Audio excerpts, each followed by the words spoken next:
E que tal a gente começar o programa de hoje falando sobre como pode ser gratificante praticarmos boas ações e ainda receber algo em troca, mesmo sem pretensão nenhuma. Falou tudo, Dani. A gente recebe agora, aqui no Mais Vida, o palestrante especialista nas áreas de motivação, liderança e marketing, Daniel Godry Júnior, para conversar sobre como é possível empreendermos agregando valores e propósitos à nossa marca e principalmente aos nossos negócios. O Daniel vai nos mostrar que o sucesso vai além dos lucros e dos resultados positivos nos gráficos financeiros, né?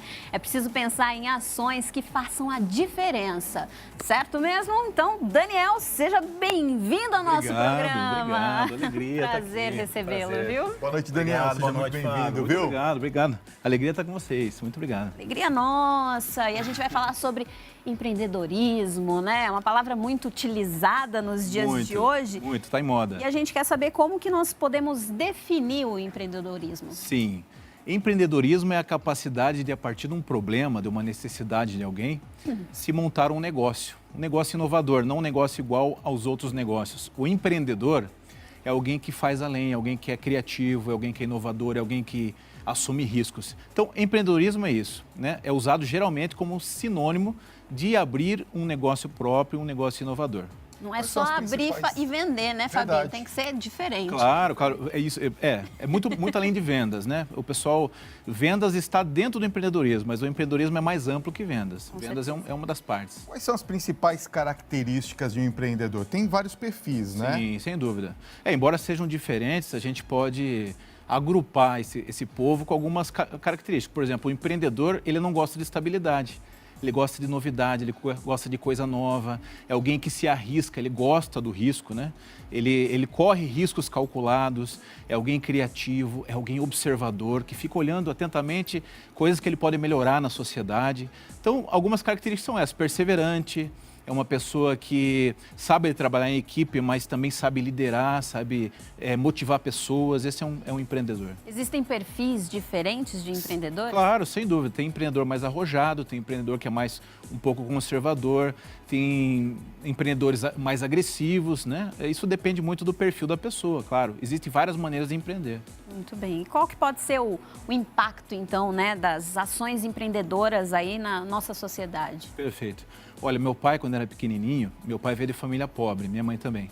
E ele sempre me disse: Daniel, podem faltar trabalhos, mas nunca vão faltar oportunidades.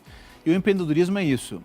Ainda mais num país como o nosso, que ele tem muito altos e baixos, é uma oportunidade de melhoria do mundo. Por quê? Porque empreender gera emprego, empreender ajuda as pessoas, o empreendedorismo transforma situações. Eu posso e devo, às vezes, ganhar dinheiro e também ajudar a sociedade, fazer a sociedade melhor. Eu sempre digo que empreender em si já é uma obra social, porque você está contratando, você está fazendo a economia crescer, né? Não é só dividir a economia ou dividir o lucro, você tem que fazer o lucro crescer, o bolo crescer, para depois dividir. Agora, quais são os propósitos e os princípios de um empreendedor para que ele possa colaborar com isso que você está falando, principalmente com a sociedade de uma maneira geral? Perfeito. Olha, o empreendedor, ele tem alguns valores, por exemplo, honestidade, né, integridade, ética. Esses são os valores pessoais que a pessoa acaba levando para o seu negócio. Quando a gente fala em propósito, é a razão de existir. Eu sou administrador, se fala muito de administração, de meta, visão, valores. E mais importante que meta, visão e valores é o propósito, não é o que eu faço, é por que eu faço. Então, por exemplo, existem garis que são mais felizes que presidentes de empresas. Eu dou treinamento para grandes empresas do Brasil e do mundo, as maiores que a pessoa aí possa imaginar. E eu tenho notado que às vezes existe um presidente que tem um salário gigantesco, mas que é infeliz, porque ele não descobriu o propósito. Então, o propósito não é o que faz, é o porquê faz. Eu vou dar um exemplo para quem está em casa. Eu conheci, por exemplo, pessoas que trabalhavam limpando vidro de hospitais, fachada de hospitais infantil para tratamento de câncer, e as pessoas se vestiam de Homem-Aranha. Ah, que legal. Essa é uma pessoa que ela é empreendedora, mesmo sendo colaborador, e essa é uma pessoa que enxergou que o trabalho dela não é somente limpar a janela, né? Tem algo além disso. agrega algo, um valor, uma utilidade para a sociedade também, exatamente. Né? Muito bom. Agora, o retorno, então, ele deve ser bem mais do que bens materiais, né? Claro, sem dúvida. E de que forma, então, o empreendedor ele pode tomar essa consciência de que nós estamos numa época que, para ter mais sucesso, né, mais do que o lucro, que o dinheiro, para ter mais prosperidade nas vendas? Bom, hoje, mais do que nunca, os consumidores de hoje, eles não pensam só na marca da empresa, eles pensam no que a empresa está fazendo de bom para a sociedade. Então, hoje não é assim só luxo, é uma necessidade das empresas, que ela se preocupe com a sociedade onde ela está. O consumidor, ele prefere, às vezes, uma marca, ele paga um pouco a mais numa marca, se ele percebe que aquela marca está mudando o Brasil, o mundo para melhor. Uhum. É muito comum isso com marcas de maquiagem, viu, Fabinho? Tem algumas marcas que são mais caras, Sim. mas que não fazem testes em animais. Exato. E ajudam no replantio, no reflorestamento. Isso. Então, as pessoas preferem pagar um pouquinho mais caro nesse produto, porque sabem que a marca está ajudando ali de alguma maneira. Então, olha que coisa boa. A gente pode fazer o bem para a sociedade e ainda a nossa empresa vai crescer com isso, né? Nós estamos numa emissora cristã, né? O Evangelho diz que a tua mão esquerda não saiba o que a mão direita faz. Mas a gente pode dar o mérito para a nossa empresa. Eu, por exemplo, como empreendedor, eu posso até ser humilde, mas a minha empresa, ela precisa falar o que ela está fazendo. Faz bem para ela, faz bem para a sociedade, faz bem para o crescimento do Brasil. Que legal. Nós estamos vendo hoje o país mergulhado numa série de questões, principalmente na questão da corrupção. E a gente sabe que está em todas as áreas. Sim.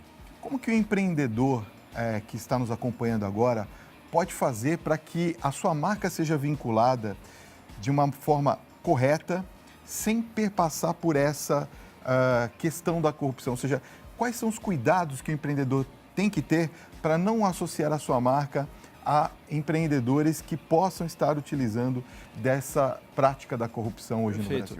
Excelente pergunta. Eu acho que um dos cuidados na contratação, não contratar só pelo currículo, contratar também por valores. A gente passou muito tempo contratando só pelo currículo da pessoa e é importante hoje a gente descobrir os valores da pessoa. Isso a gente... por trás, né? Exatamente. Não é só saber fazer, porque se a pessoa sabe fazer e ela é desonesta, ela só vai roubar mais rápido, né? Ela só vai desviar mais rápido. Então, o empreendedor com propósito, o empreendedor cristão, é alguém que se associa a pessoas boas, se une a pessoas boas e sabe diferenciar entre prudência e desconfiança. Desconfiança é ruim. Eu não preciso desconfiar dos outros, mas eu tenho que ter prudência, sempre. Muito bem. Agora, qual que seria a dica aí para o pessoal poder fazer a equipe se engajar mais, participar mais, né? E qual é o papel dos funcionários numa empresa? Perfeito.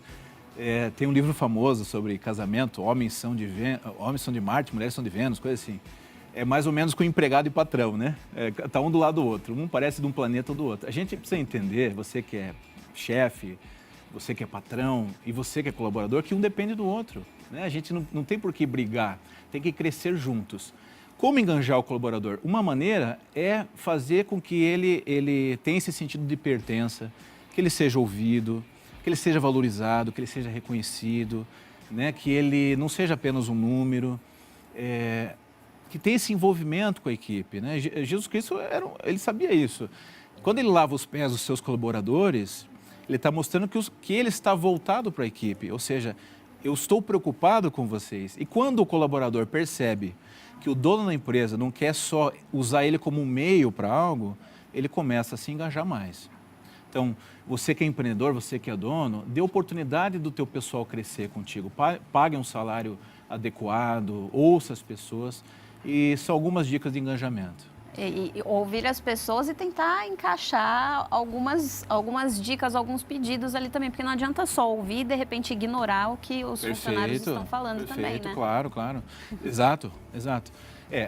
Ouvir já é um grande passo e, quando possível, fazer com que essas ideias dos seus colaboradores sejam colocadas em prática, né? Muitas organizações fizeram isso. Por exemplo, o pneu. O pneu, quando surgiu, o pneu era duro, era rígido. E ele fissurava e era devolvido para a empresa. A empresa sempre fazia o mais rígido. Até que um colaborador, você veja a importância do engajamento, ele disse, olha, vocês estão fazendo errado, tem que fazer flexível. E a partir dali, essa indústria se reinventou, né, com uma dica de um colaborador engajado, e ela continua existindo. Então, são vários exemplos assim de colaboradores que têm ideias maravilhosas e que às vezes não são ouvidos, né? Verdade. Eu amo as palestras da família Godri, eu gosto demais. Acompanho obrigado. muito o seu pai, Obrigado. é sempre muito inspirador. Obrigado. Deixa eu falar uma coisa, eu queria que você desse para o telespectador que nos acompanha agora, né, Dani, um exemplo de inspiração, que às vezes a pessoa tem uma boa ideia, quer empreender, mas não sabe por onde começar. Boa. Como que a gente pode ter uma inspiração agora para o telespectador que nos acompanha? Boa. Bem, primeiro ver o que você gosta de fazer, que você conheça pelo menos um pouco, senão vai demorar muito para você aprender o seu negócio. Depois, veja uma necessidade. Empreendedores surgem de observação. Como assim? O coador de café surgiu com uma dona de casa chamada Melita, alemã, que reclamava do coador de pano, né? O Ziploc, o que é o Ziploc? Aquele negocinho que a gente trava, né? O salgadinho. Também uma dona de casa. Não era empreendedora, não era empresária, mas era uma observadora. Ela percebeu que o salgadinho ficava mole. Quando você tem um problema, e essa é a diferença do empreendedor ou não.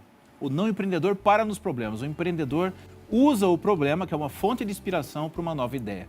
Então perceba que se você tem um problema, é possível que mais 1.000, 2.000, 3.000, 5.000 pessoas tenham o mesmo problema. Muito bem, gostei da dica. Legal, né? Dica importante.